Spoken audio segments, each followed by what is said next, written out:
मुझसे समझ लीजिए कि पहली बार भी क्लास में बैठ रहे हो तो आपको समझ में आ जाएगा, मतलब आपको कोई बैकग्राउंड की जरूरत नहीं, मैं बैकग्राउंड ऐसे समझा।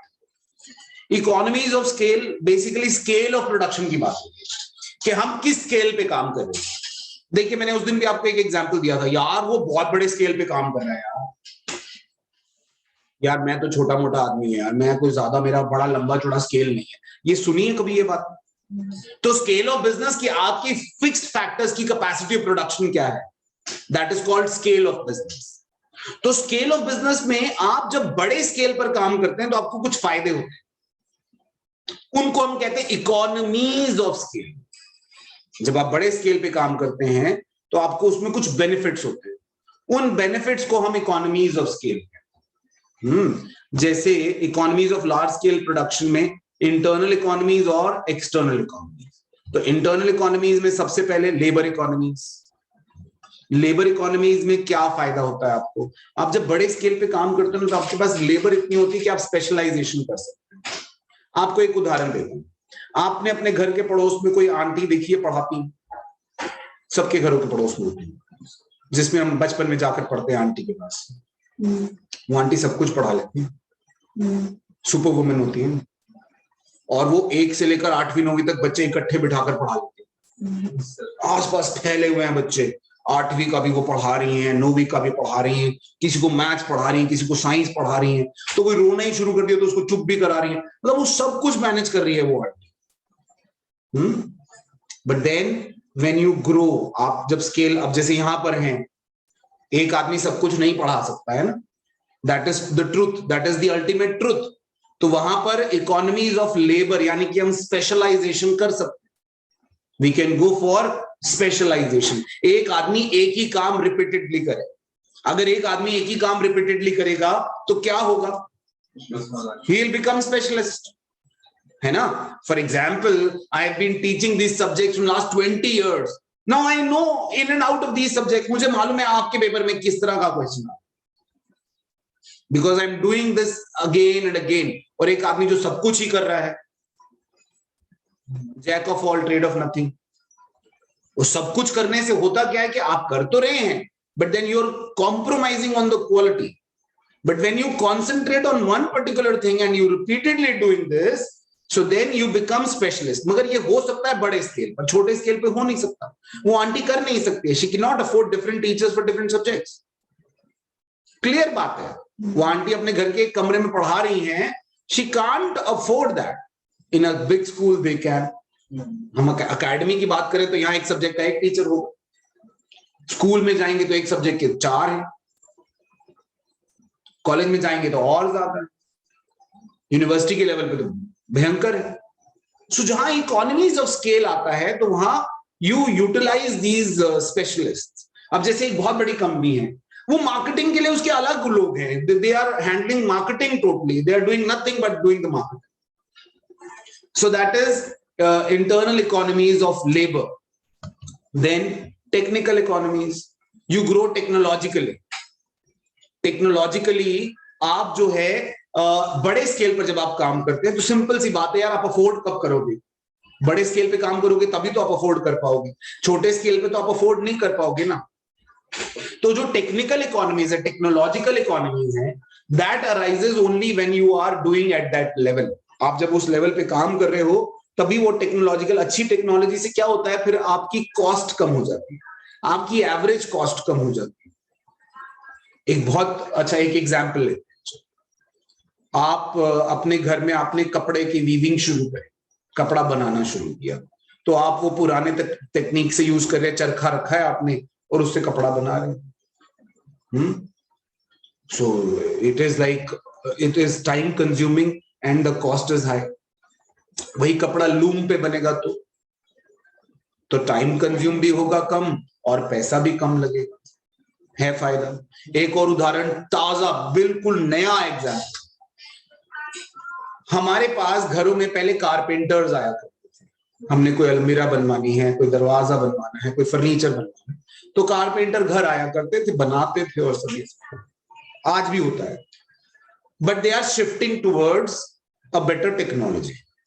उन्होंने अपने यहाँ एक वर्कशॉप लगाई, उस वर्कशॉप में मशीन्स लगवाई हैं जिससे लकड़ी की कटिंग, लकड़ी के ऊपर पेस्टिंग, लकड़ी की फिनिशिंग, मशीन से।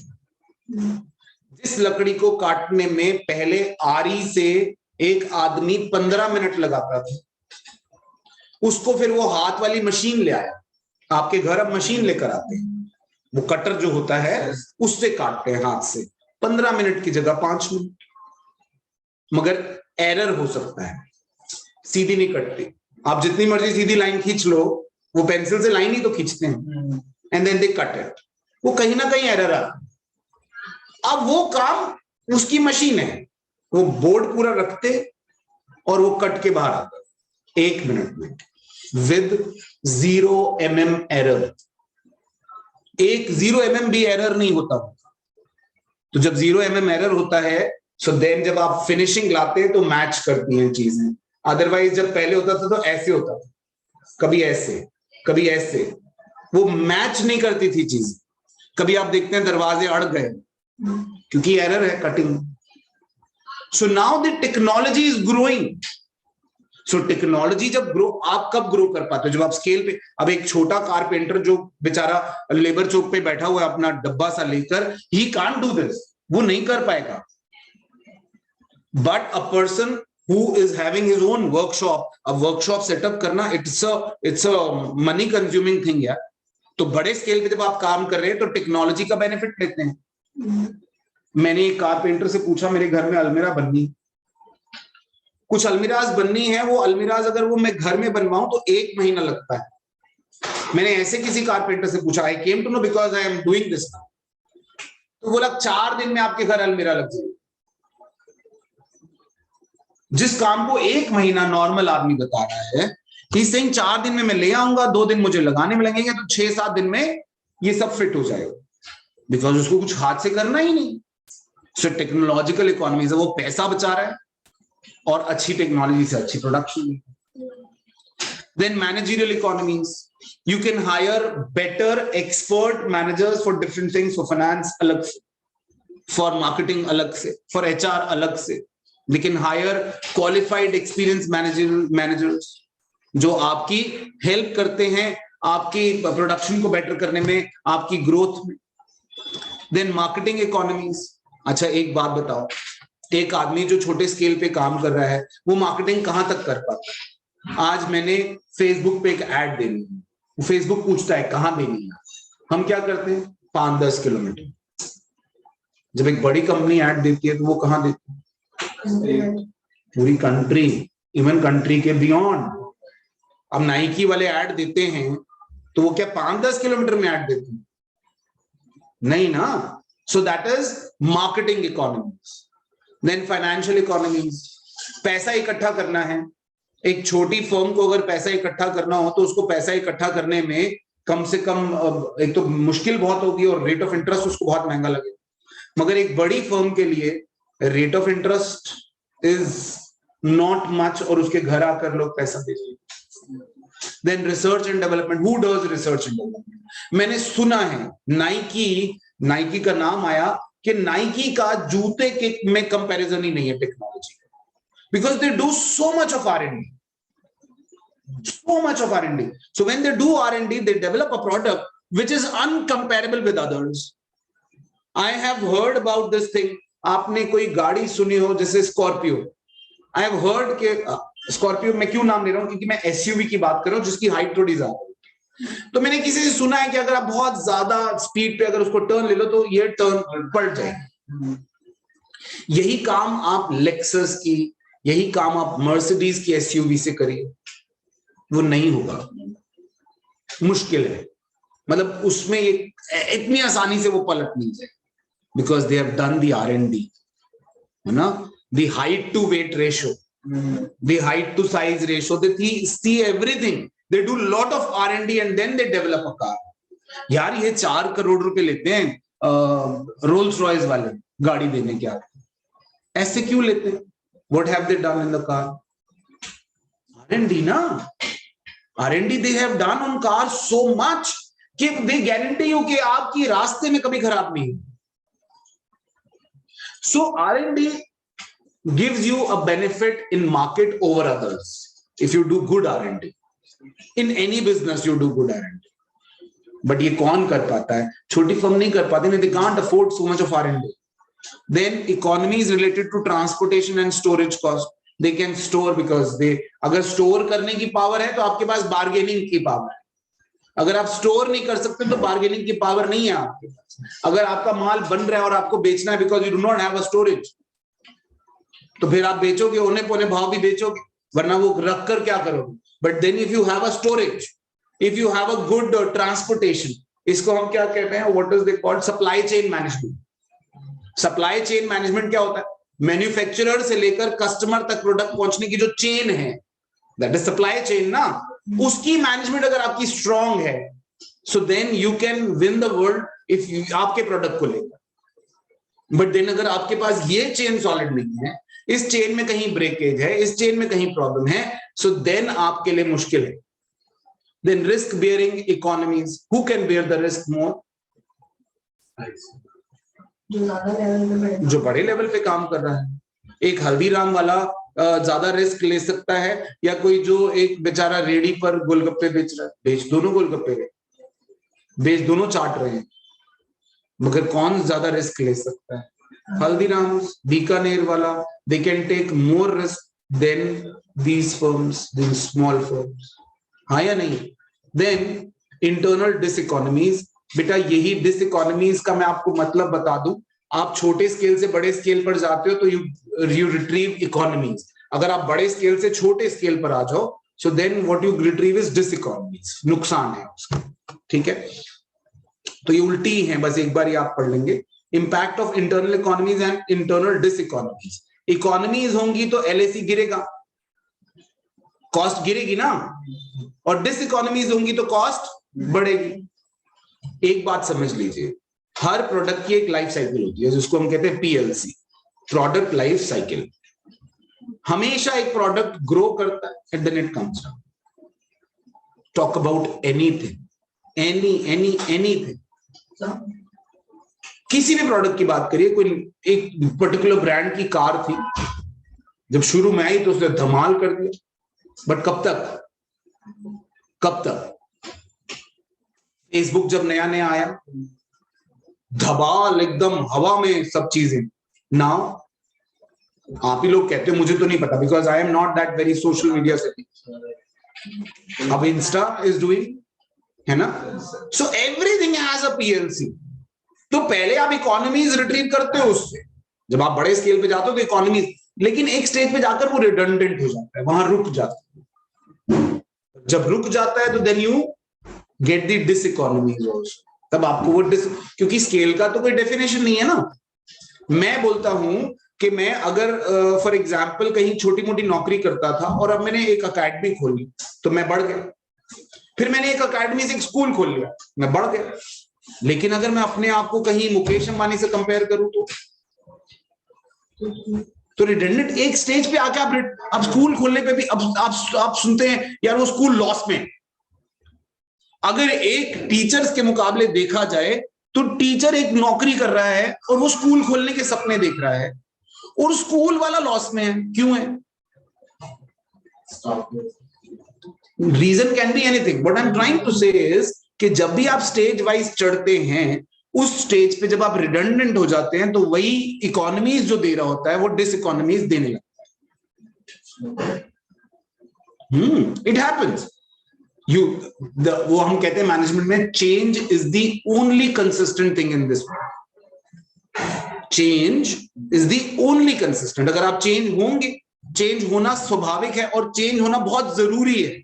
अगर हम चेंज नहीं होंगे टाइम के हिसाब से तो हमारे लिए मुश्किल होंगी. तो हम एक स्टेज पे जाके जब रिडंडेंट हो जाते हैं तो इकोनॉमीज बिकम डिसइकोनॉमीज. तो हमारी जो कॉस्ट गिर रही है वो कॉस्ट गिरते गिरते बढ़ने लगती है. तो इकोनॉमीज ऑफ स्केल से हमारी एलएसी गिरती है और डिसइकोनॉमीज से हमारी जो कॉस्ट है वो बढ़ने लगती है. अब एक्सटर्नल इकोनॉमीज, ये सब इकोनॉमीज, ये जो बेनिफिट्स थे, इकोनॉमीज का मतलब अगर हम बेनिफिट समझें तो भी ठीक है. अगर हम ये बेनिफिट समझें तो ये सारे फर्म के इंटरनल बेनिफिट्स थे जो फर्म को इंटरनली हो. अब फर्म को एक्सटर्नली, इकोनॉमीज ऑफ लोकलाइजेशन और कॉन्सेंट्रेशन. मैं आपको इसका एक उदाहरण देता हूं. शुरू शुरू में आपको तो नहीं पता होगा, आपने हमारे पड़ोस में एक एरिया देखा है ओखला। मैं सिर्फ एग्जाम्पल ले रहा हूं, मैं इस एग्जाम्पल को कहीं और ट्विस्ट भी करूंगा। हम एक्सटर्नल इकोनॉमीज की जब हम बात कर रहे हैं तो हम कहाँ किस की बात कर रहे हैं कि जब एक जगह पर एक छोटी सी किसी फर्म ने की फैक्ट्री लगाई और वहां पर धीरे धीरे धीरे बहुत सारी फैक्ट्रीज लगती गई। मैं कुछ इस तरह की बात कर रहा हूँ। ओखला आज से 50 साल पहले जंगल था। जिस ओखला को आप इंडस्ट्रियल एरिया बोलते हो वो जंगल था। वहां किसी एक ने फैक्ट्री लगाई तो आप सोचिए क्या उस एक फैक्ट्री के लिए बैंक की ब्रांचेस आ गई? नहीं। बहुत सारे वेयर हाउसेस आ गए? नहीं। ट्रांसपोर्टेशन वाले ट्रक, छोटे ट्रक बड़े ट्रक आ गए? नहीं। सरकार ने सड़कें बना दी? नहीं। क्या वहां पर लेबर आ गई? नहीं। बट देन जब धीरे धीरे धीरे धीरे धीरे बहुत सारी फर्म्स, वहां पर पूरी इंडस्ट्री बसने लगी, तो बैंक्स भी, इंश्योरेंस भी, वेयर हाउसिंग भी, ट्रांसपोर्टेशन भी, लेबर भी, सब कुछ आ गया। सो दैट इज इकोनॉमी। अगर आज ओखला का कोई फैक्ट्री वाला कहता है कि मुझे लेबर नहीं मिल रही है, मैं नहीं मान सकता। अगर वो कहे यार मैं बड़े दिन से ढूंढ रहा हूं, मैंने यहां से इलाहाबाद अपना सामान भेजना है, कोई ट्रक वाला ही नहीं मिल रहा, मैं नहीं मान सकता। For them it is very simple. आपके लिए, मेरे लिए थोड़ा सा मुश्किल है ये सोचना कि यार यहां से इलाहाबाद ये पूरा ट्रंक भेजना है, कैसे भेजे। For them it is every day business, because वहां पर इतनी सारी फर्म्स ये सब फैसिलिटेट करने वाली वो सब आ गई हैं। The banks are there, the transportation people are there. उनके लिए तो उनकी they come to their factory and then they take the product कि भैया वहां पहुंच जाएगा, you don't have to worry. That is economies of concentration. जब आप एक जगह पर कॉन्सेंट्रेट हो गए। आप ओखला तो नहीं याद, लेकिन new Okhla industrial development area तो पता है आपको? What is new Okhla industrial development? Noida. Noida का full form is new Okhla industrial development area. ये ओखला एक्सटेंड हुआ था। उन दोनों के बीच में क्या है? जमुना जी तो है, सिर्फ ओखला और उसके बीच में जमुना जी तो है। नोएडा धीरे धीरे बस रहा है। ग्रेटर नोएडा चले गए आप, आज से 5-7 साल पहले तो कुछ नहीं था वहां। Now everything is there. तो धीरे धीरे डेवलप होता है। देन इकोनॉमीज ऑफ डिसइंटीग्रेशन और स्पेशलाइजेशन, मैं इसके बारे में बताता हूं।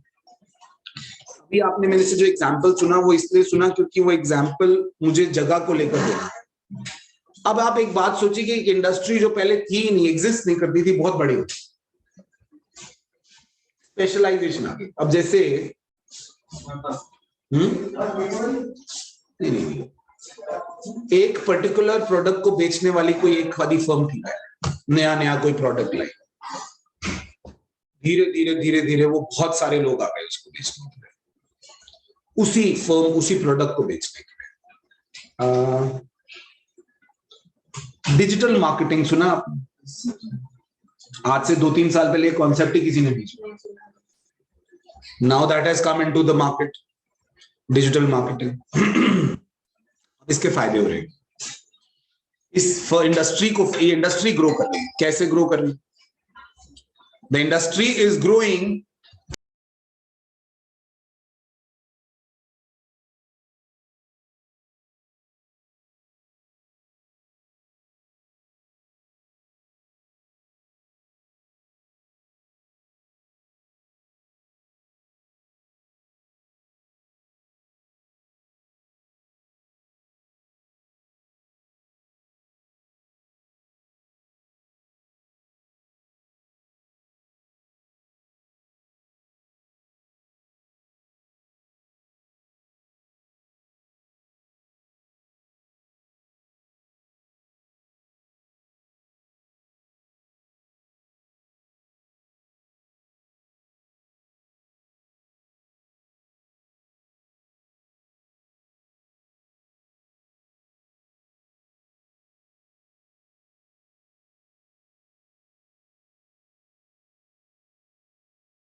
अच्छा, तो मैं ये कह रहा हूँ स्पेशलाइजेशन, डिजिटल मार्केटिंग कराना हो तो you hardly use to get any person जिसको पूरा डिजिटल मार्केटिंग के बारे में पता हो. Now there are institutions who are teaching digital marketing, there are firms who are doing digital marketing, वो आपके लिए डिजिटल मार्केटिंग कर रहे हैं, आपको you don't have to worry at all. So that is economies of specialisation. आप इस specialisation से आप अपनी परफॉर्मेंस को इंप्रूव कर सकते हैं. ठीक है. Then economies of related to information services. You get information from everywhere. You get information from for your product. अब भाई अगर डिजिटल मार्केटिंग ग्रो कर गया है तो डिजिटल मार्केटिंग के ऊपर बुक्स आ, डिजिटल मार्केटिंग के ऊपर कोचिंग आ गई, डिजिटल मार्केटिंग के ऊपर इंस्टीट्यूशंस आ गए, डिजिटल मार्केटिंग के ऊपर लिटरेचर पूरा भरा पड़ा. You do whatever you want to. Ads भी हो गए, बहुत हो गए. Then economies of producers organisation. आप धीरे धीरे, अभी तो नहीं, धीरे धीरे इन प्रोड्यूसर्स का, इन डिजिटल मार्केटिंग लोगों का, इनका एक पूरा ऑर्गेनाइजेशन डेवलप हो जाएगा, इनका खुद का एक एसोसिएशन डेवलप हो जाएगा. डिजिटल मार्केटर्स, अभी जैसे कई ऑर्गेनाइजेशंस हैं ना, कई एसोसिएशंस हैं ना, है ना. May be leather producers association, maybe shoes producer association, car producer association होंगे ही. तो ये भी एसोसिएशन धीरे धीरे डेवलप होते हैं. अच्छा, एक्सटर्नल डिसइकोनॉमीज, एक वैसे तो उल्टा ही है, लेकिन अगर आप इनको समझना चाहें 2 ही मिनट लगेंगे. अब जैसे आपका एक्सटर्नल इकोनॉमीज, मैं ओखला का एग्जांपल या डिजिटल मार्केटिंग वाला एग्जांपल अपने दिमाग में रखिएगा.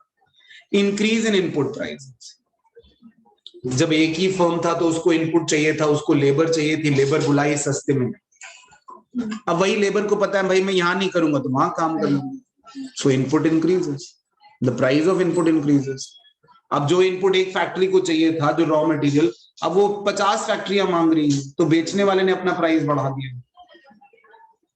नहीं, एक्सेसिबल हो गया. देन प्रेशर और इंफ्रास्ट्रक्चर फैसिलिटीज, सड़कों का बुरा हाल है ना, ट्रांसपोर्टेशन का बुरा हाल, पानी की अवेलेबिलिटी, इलेक्ट्रिसिटी की availability, they become their question arises ना, जब बहुत सारे हो गए तो क्यों नोएडा डेवलप करना पड़ेगा जब ओखला चल ही रहा था. The reason was this only ना, कि भाई वो प्रेशर बहुत ज्यादा बढ़ गया था. Then economies due to exhaustible natural resources. जो नेचुरल रिसोर्सेज रिन्यूएबल नहीं है, जो नॉन रिन्यूएबल है, वो नुकसान बढ़ेगा ना जब आप इतनी इंडस्ट्री लगाते ही जाएंगे, so that losses will increase. Then diseconomies of disintegration. It may prove disadvantages after a certain limit. The problem and fault in when any one unit may create limit. जैसे मैं एक बात बता रहा था अभी कि आप हाँ, अगर आप मोबाइल इंडस्ट्री की बात करें तो मोबाइल इंडस्ट्री में डिसइंटीग्रेशन हुआ. मोबाइल कोई पूरा नहीं बना, कोई कीपैड बना रहा है, कोई स्क्रीन बना रहा है, कोई कुछ बना रहा है. किसी ने कंपनी खोली, मोबाइल फोन बना, वो यहां से ये खरीदेगा, यहां से ये खरीदेगा, यहां से ये खरीदेगा, असेंबल करेगा, आपको दे देगा. This is what is happening. हो क्या रहा है? यही तो हो रहा है. तो आप ये जब डिसइंटीग्रेशन हो गई भाई, आप आगे जाके कॉस्ट अकाउंटिंग में, मैनेजमेंट अकाउंटिंग में पढ़ोगे, there is a managerial decision called make और बाय, कि आप खुद बनाएं या खरीद लें. तो उसमें हमने देखा यार हम खुद बनाएंगे तो महंगा पड़ेगा यही, क्योंकि मुझे अब ये स्क्रीन बनानी है, मुझे इसकी पूरी वो लगानी पड़ेगी ना, मशीन लेबर चाहिए और ये सब चाहिए. वो तो बना बनाया दे रहा है, मैं ले लेता हूं. बट वो फिर disintegration, this is called disintegration. मैं सब कुछ खुद ना बना के बनवा रहा हूं. अब जहां वो एक भी यूनिट में कहीं कुछ प्रॉब्लम आया तो मेरी पूरा प्रोडक्शन प्रोसेस हॉल्ट पे आ जाएगा ना. अगर मैं खुद सब कुछ बना रहा हूं तो देयर इज नो हॉल्ट, लेकिन अगर मैं कुछ सबसे ही ले रहा हूं, so then there is a halt. Then impact of internal and external economies on LAC curve. अगर आप as a result of external economies, the LAC of the shifts downwards. It is shown in the diagram LAC1 to LAC2. This is, ये अगर आप external economies की देखो, internal economies की बात थी तो वो यहां दिखाई जा रही थी. लेकिन एक्सटर्नल की वजह से अगर एक्सटर्नल इकोनॉमीज होती हैं, एक्सटर्नल बेनिफिट होते हैं, तो आपका ओवरऑल एवरेज कॉस्ट कर्व नीचे आ जाएगा, कॉस्ट गिर जाएगी। लेकिन अगर एक्सटर्नल डिसइकोनॉमीज होती हैं तो LAC will go upward. Is that okay? Are you understanding? Now concept of revenue. कुछ बच्चों को रेवेन्यू का मतलब पता है प्रॉफिट, गलत है। रेवेन्यू मीन्स ओनली सेल्स, कि आपने कितना माल बेचा, उसमें से कॉस्ट माइनस करो तो प्रॉफिट आता है। तो revenue is total unit sold multiplied by number of multiplied by price per unit. For example हमारा शिव का काम है टिम्बर, ठीक है, ये टिम्बर में वो दातुन बेचता है, वो भी तो लकड़ी की होते हैं ना, दैट्स टिम्बर का बिजनेस। अब ये दातुन बेचता है, ये Nizamuddin railway station platform number 1 पे काला थैला टांग के दातुन दातुन दातुन दातुन सुबह से शाम तक ये इसने 100 दातुन बेचे, ठीक है, एक दातुन बेचा इसने 10 रुपए, कितना रेवेन्यू जनरेट किया? 1000 रुपए। इट्स अमाउंट यार, लकड़ियां तोड़ तोड़ के तो 1000 रुपए कमाता है, सुबह पेड़ पे चढ़ता है, शाम का 1000 रुपए इकट्ठे कर लेते हैं। और क्या इससे बढ़िया बिजनेस है ये बिजनेस? अरे मजेदार है, जीरो कॉस्ट और रेवेन्यू 1000 रुपए, तो पूरे 1000 रुपए इसके ही हुए, इसने कहीं कुछ पैसे थोड़ा दिए, है ना, खर्चा कहाँ हुआ? ये तो जिस दिन पेड़ से गिर गया तो कहीं कोई मुश्किल हो सकती है, अदरवाइज चल ही रहा है सब काम, नहीं? तो ध्यान से है। तो total revenue, average revenue on an average, एक यूनिट को बेचने का revenue is average revenue. Sir average revenue भी तो वही होगा, हाँ, सारी यूनिट सेम प्राइस पे बेचोगे तो एवरेज रेवेन्यू होगा, लेकिन कभी कभी आप प्राइस ऊपर नीचे कर दो। कई लोग बहुत ही लीचर टाइप होते हैं, नहीं भैया 10 रुपए ले जा लेगा, अब ये बेचारा अच्छा ले लो मैडम ले लो मैडम, उसको 6 रुपए में बेच दिया। और एक जो अंग्रेज मिल गया, कोई अंग्रेज को चूना लगाया, इसने 50 रुपए में बेचा ना। वो हमारे बिजनेस में कहते हैं कि गाल देख के थप्पड़ मारते हैं हम, तो जैसा सुंदर गाल वैसा सुंदर थप्पड़। तो फिरंगी को इसने 50 रुपए बेचा, वो बेचारी एक जो आंटी थी जो लीचर टाइप थी उसको 6 रुपए में बेचा। अब एवरेज रेवेन्यू चेंज हुआ, total revenue divide by number of units, एक यूनिट बेचने का एवरेज रेवेन्यू आ जाएगा। मार्जिनल रेवेन्यू, मैंने उस दिन भी बात कही थी आपसे कि जब भी आप एक यूनिट एक्स्ट्रा की बात करोगे तो उससे मार्जिनल निकल कर आएगा। तो जितनी यूनिट्स बेच रहे हो उसमें एक यूनिट और बेचोगे तो जितना रेवेन्यू बढ़ेगा दैट इज कॉल्ड मार्जिनल, उसको हम क्या बोलेंगे? Marginal revenue. सो मार्जिनल रेवेन्यू के बाद रेवेन्यू अंडर डिफरेंट मार्केट्स। बेटा अगर हम परफेक्ट कंपटीशन की बात करेंगे, you know what is perfect competition? एक ऐसी मार्केट सिचुएशन जहां बहुत सारे बायर्स एंड सेलर्स हैं और सारे सेलर्स सिमिलर प्रोडक्ट बेच रहे हैं, सिमिलर प्राइस पे बेच रहे हैं। मैं परफेक्ट कंपटीशन का एक एग्जांपल अगर आपके सामने लूं तो हमारे देश में पेट्रोल की मार्केट जो है दैट्स टोटली परफेक्ट कंपटीशन। सभी सेम पेट्रोल बेच रहे हैं और सभी का पेट्रोल का प्राइस ऐसा तो नहीं होता कि एक पेट्रोल पंप वाला अलग प्राइस पे बेच रहा है और अलग दूसरा वाला अलग पे, ऐसा होता ही नहीं। So same, everybody is selling the same. Gold है, गोल्ड का प्राइस सेम है, 10 ग्राम गोल्ड सेम प्राइस सब जगह, किसी भी ज्वेलर के पास जाओगे तो सेम रेट मिलेगा। So that's a perfect competition. Perfect competition में प्राइस सेम रहेगा। अब प्राइस सेम रहेगा तो टीआर, एआर और एमआर सेम रहेंगे। देखो है ना, एआर कैसे निकाला? TR upon n, 10 upon 1, 20 upon 2, 30 upon 3, 40 upon 4 and so on. MR कैसे निकाला? 20 minus 10, 30 minus 20, 40 minus 30, तो 10 10 10। और AR MR कर्व आपका ऐसा आएगा, straight line parallel to X axis under perfect competition. लेकिन अगर हम इम्परफेक्ट कंपटीशन की बात करेंगे जहां हमें प्राइस को घटाना पड़ता है ज्यादा बेचने, हम ज्यादा बेचने के लिए प्राइस को घटा, ये अब नॉर्मल किसी भी प्रोडक्ट की बात करें, साबुन, शैम्पू, किसी भी चीज की बात करिए, आप ज्यादा बेचने के लिए प्राइस को घटाते हैं।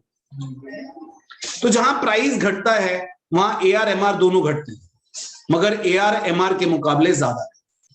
तो ये आपका एआर और एमआर कर्व होते हैं। AR MR both are sloping downward. क्यों? क्योंकि आप ज्यादा बेचने के लिए प्राइस को घटा रहे हो, तो प्राइस घटा रहे हैं तो AR MR both are sloping downward, but MR जो है वो एआर के मुकाबले नीचे रहेगा और एमआर नेगेटिव भी होगा under imperfect competition. Is that okay? Got it or not?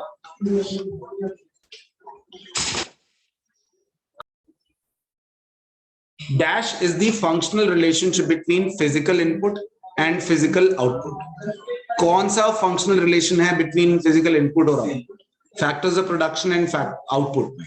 Input output function, demand supply function, production function या cost function? The answer is production function. Production ही एक प्रोसेस है जो इनपुट को आउटपुट में बदलता है। Variable factor means those factors of production which can only be changed in long run, which can be changed in short run, which can never be changed, all of the above. Which can be changed in short run. All factors of production variable in long run. What is the maximum point of TP? यार ये TP के ज्यादा आ रहे हैं मेरे ख्याल से, cost पे आने दो मुझे 2 मिनट. हाँ, internal economies and diseconomies arise due to overall industry level changes, changes at the firm level, both A and B, neither A nor B. It is B, क्योंकि वो internal economies की बात कर रहे हैं ना. External economies होता तो overall industry level change, but when we talking about internal, it is only to firm level. Identify the correct statement. Average product, ये सारे product के ज्यादा question है. Okay. Dash curve never touch the x-axis, OX axis. नहीं. Average fixed cost curve. Total fixed cost भी बनता है. बहुत सारे हैं, ये weak answer है ना. Cost which do not involve any cash payment to outside are called. अच्छा ये बताइए. Cost which do not involve any cash payment to outside are called implicit cost. Explicit तो हम बाहर देते ही हैं, implicit हम बाहर किसी को नहीं देते. जो खुद मजदूरी करके खाला, जो तुमने खुद पे सिर पे ईंटें रख के ऊपर चढ़ाई थी, वो implicit cost थी, वो explicit नहीं थी. Explicit बात, explicit यार express कर रहे हो, implicit आप बाहर नहीं, implied cost है. Accounting cost equal to dash costs. Accounting cost. Money cost. Accounting जिसकी मनी कर सकते हो आप, जिसको मनी में कैलकुलेट कर सकते हो. अकाउंटिंग क्या होती है? Dash cost must be paid even if the firm's level of output is 0. Total fixed cost. When the total revenue equal to economic cost, then the firm will earn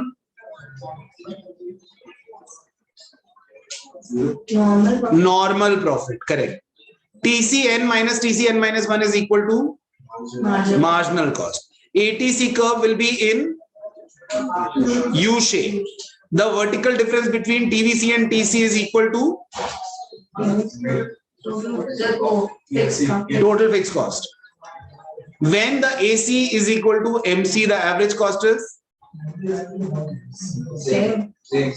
minimum. जहां average cost minimum होता है, वहां average cost और marginal cost दोनों बराबर होते हैं. AC और एमसी दोनों बराबर होते हैं. Variable cost is also called as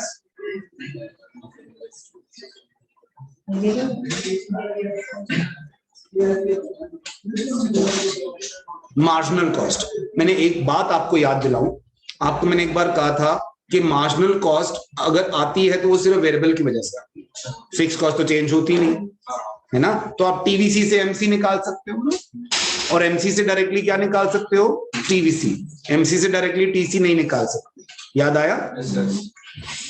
okay. Production function, the factors short term called fix factors, ये टीपी पे हैं. अच्छा, 6th क्वेश्चन देखिए इसमें, ट्रू फॉल्स में. The main cause for U shape of LAC is internal economies and internal डिसइकोनॉमीज.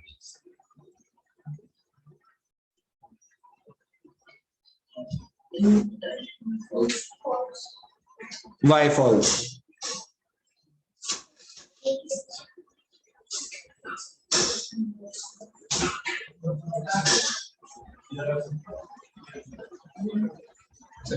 Price कम होता है. नो सर, क्योंकि सर वो ऐसा होता है ना, शॉर्ट एवरेज, मतलब उसकी वजह से होता है, शॉर्ट कॉस्ट की वजह से होता है U shape.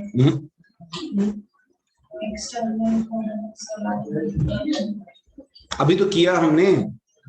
The main cause is internal economies. आपको याद दिलाता हूं, जब मैंने एलईसी का यूज शेप बताया था तो मैंने आपको बताया था कि there is a law called law of returns to scale. Law of returns to scale में initially increasing returns to scale apply होता है तो कॉस्ट फॉल होती है, and then decreasing returns to scale की वजह से कॉस्ट राइज होती है. तो वही तो इंटरनल इकोनॉमीज और डिसइकोनॉमीज है. भूल रहे हो यार, सब कुछ भूल रहे हो. मैं तुम्हारा यार बड़ा तगड़ा फिटनेस एक प्रोग्राम फिक्स करना पड़ेगा. As a reason of external economies, the LAC curve shifts upwards.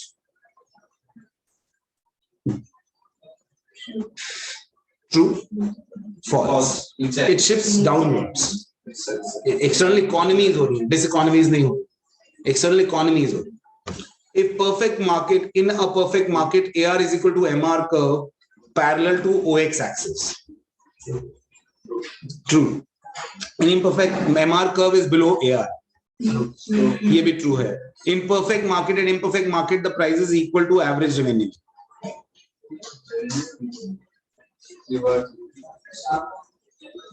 The price is always equal to average revenue. Price जो होता है वो average revenue के ही हमेशा बराबर होता है. It is true. हाँ. In perfect case and in case of imperfect, दोनों में ही it is the average revenue and price are same. हाँ. Shift upward नहीं, shift downward होता है ना. External economies, diseconomies नहीं. External diseconomies होंगी तो वो upward होगा और external economies की वजह से वो downward shift. ठीक है?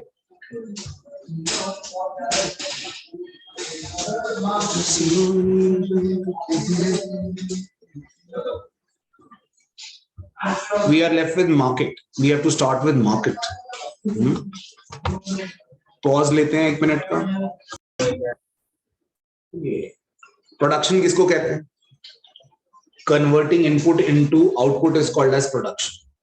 किसी इनपुट को आउटपुट में बदलने के प्रोसेस को मैं प्रोडक्शन कहता हूं, वो गुड्स हो या सर्विसेज हो. अब इनको इनपुट को आउटपुट में कन्वर्ट करने के लिए मुझे 4 इंग्रेडिएंट चाहिए: लैंड, लेबर, कैपिटल, एंटरप्रेन्योर. अगर मैं कहूं प्रोडक्शन इनका फंक्शन है तो गलत नहीं होगा, क्योंकि प्रोडक्शन टोटली इन पे डिपेंड करती है.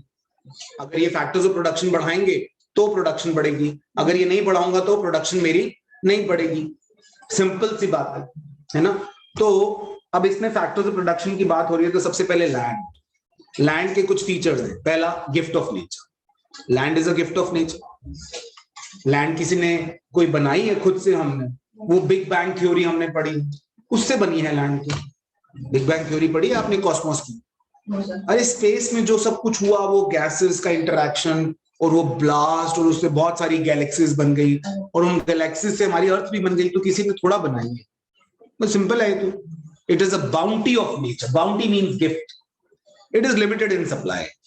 इसकी सप्लाई कभी भी बढ़ नहीं सकती. दुबई में कोशिश की गई है कि समुद्र में भी उन्होंने जमीन बनाकर उन्होंने वहां पर फ्लैट्स बनाए हैं ना. क्या पामीरा क्या नाम है उन्होंने रखा है.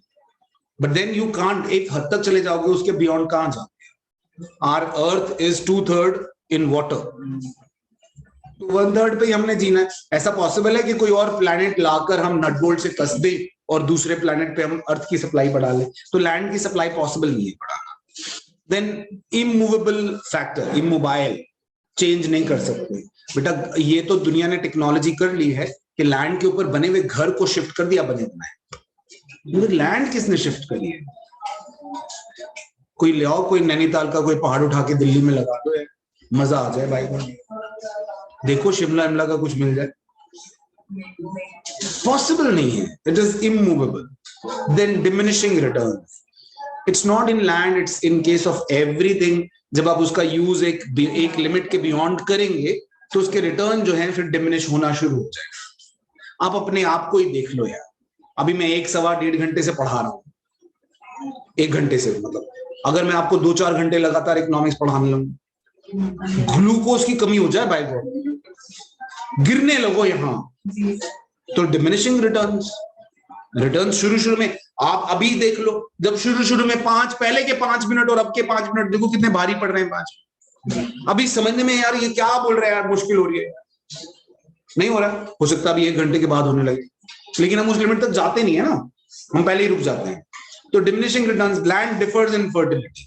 लैंड डिफर्स इन फर्टिलिटी. लेबर डिफर्स इन फर्टिलिटी. तो एवरीवेयर इट इज हैपनिंग. क्या होती है मेरे बच्चे? रिटर्न से मतलब है कि लैंड को अगर आप यूज करके उससे कुछ रिटर्न निकाल रहे हैं तो वो रिटर्न एक हद तक तो लैंड आपको देगी, मगर उसके बाद देना बंद कर देगी. जैसे एक जमीन पर अगर आप खेती करते रहे तो कब तक वो खेती बढ़ती रहेगी? That fertility will go on. Building की भी तो एक हद के बाद then that returns will diminish. आपको पता है क्या वो बिल्डिंग सालों साल रहेगी या हर वक्त रहेगी या हमेशा के लिए रहेगी? उस बिल्डिंग की भी लिमिट है, वो लिमिट के बाद वो बिल्डिंग गिरना शुरू होगी, उसकी वो जो क्वालिटी है, द क्वालिटी ऑफ कंस्ट्रक्शन है, दैट विल स्टार्ट फॉलोइंग। आप देखिए कहीं नए नए कहीं टावर्स बने हो रहने के लिए, शुरू में बहुत खूबसूरत लगते हैं, जो 15-20 साल वाले टावर देखिए आप गुड़गांव नोएडा जाकर देख कर आइए, उनके हालात खराब हो। मतलब ये मैं आपको एग्जाम्पल दे रहा हूं, लैंड ने रिटर्न देना एक हद के बाद, it is not only land that will fall.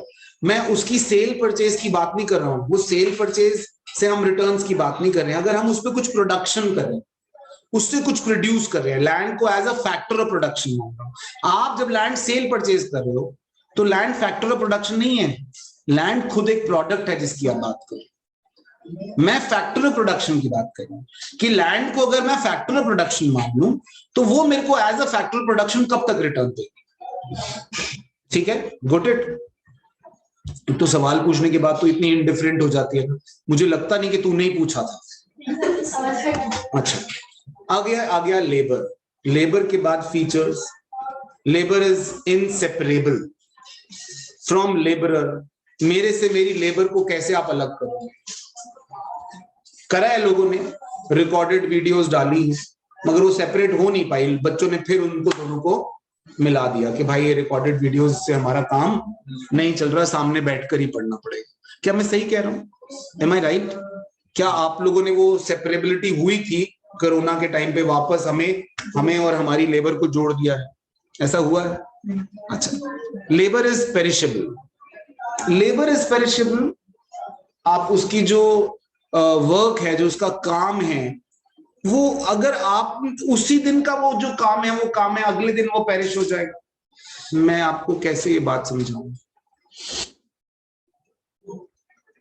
Labour को ऐसे ही समझ लीजिए कि labour will not stay same forever. Labour हमेशा वैसी नहीं रहे, will go up and then come down. एक जवान लेबर और एक बुजुर्ग लेबर की बात करें, देयर इज अ डिफरेंस ना। It is perishable. उनकी जो लेबर है, उसकी मेहनताना जो है, that is perishable, that perishes. हाँ, then supply of labour.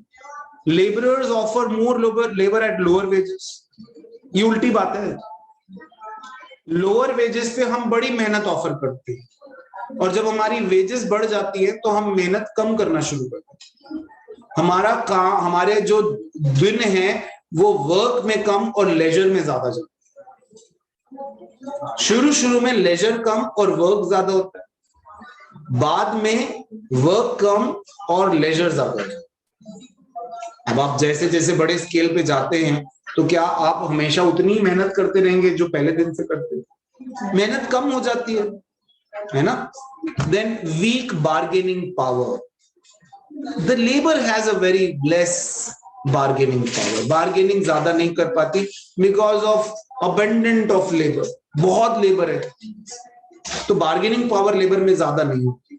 Then differ efficiency in labor. Her labour की एफिशिएंसी अलग अलग होती है। जैसे मैं आपके सामने एक मजदूर बैठा हूं और मेरे जैसे भी कई और मजदूर होंगे, सबकी एफिशिएंसी अलग अलग होगी, किसी की ज्यादा होगी, किसी की कम होगी, है ना। अब आप भी मेहनत करने जाते हैं, मजदूरी पे जाते हैं, एक खाला मजदूरी पे जाती है, ये 2 सीटें एक साथ उठा लेती है, हर कोई तो नहीं उठा सकता ना, नहीं।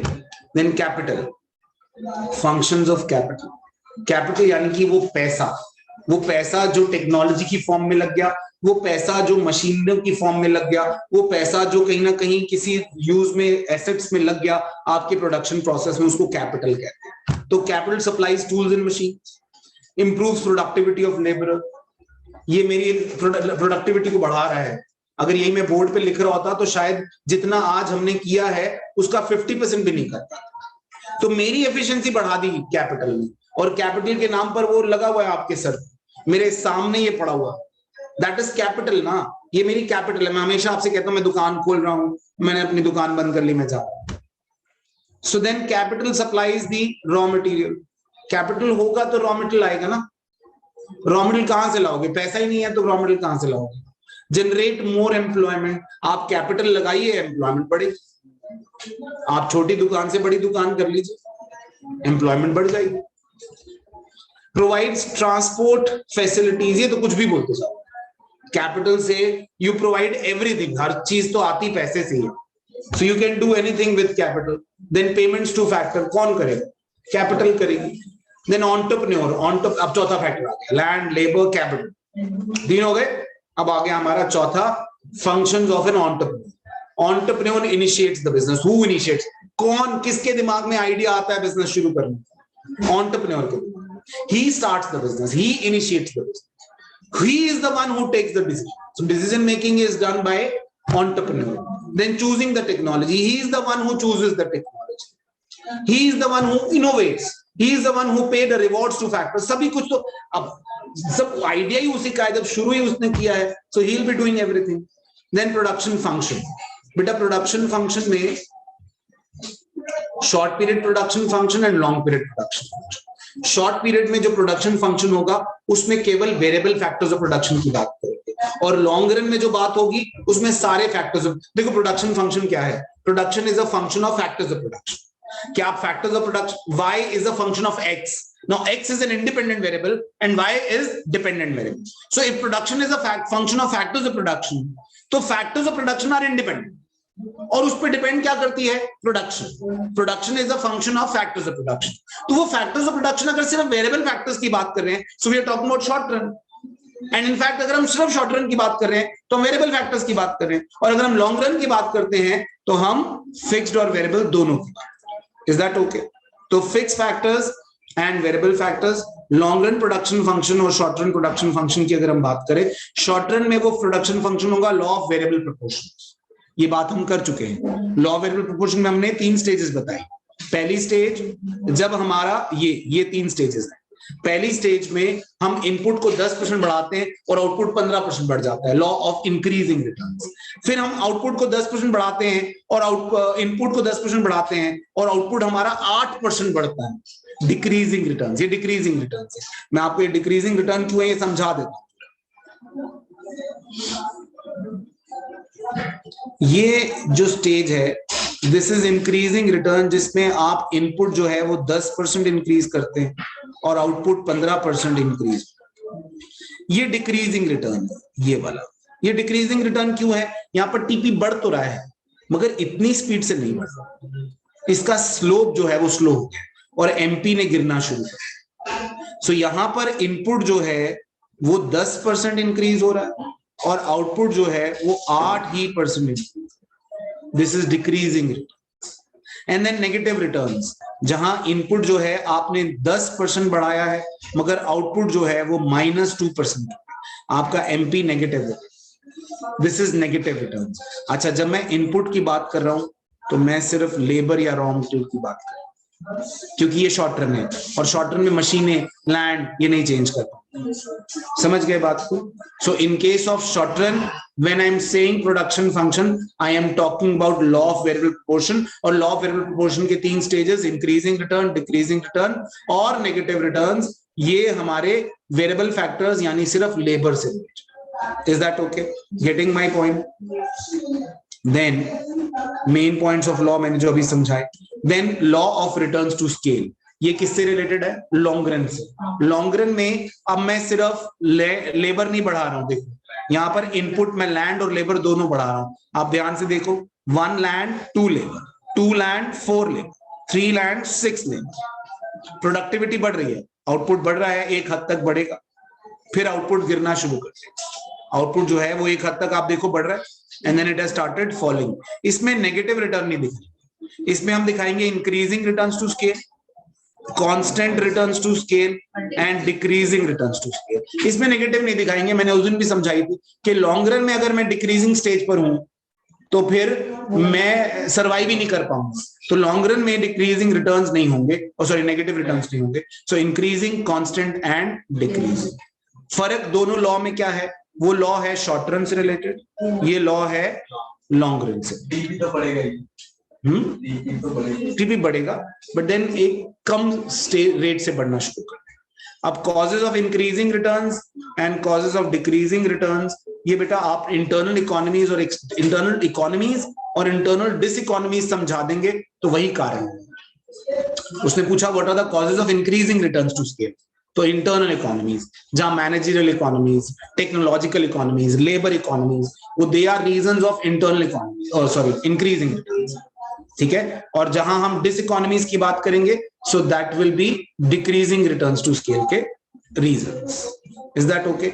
Returns to a variable factor, returns to scale. ये मैंने इसलिए कहा था प्रोडक्शन करने के लिए, क्योंकि मुझे पता था प्रोडक्शन में मैक्सिमम हिस्सा ऑलरेडी कवर कर चुके हैं।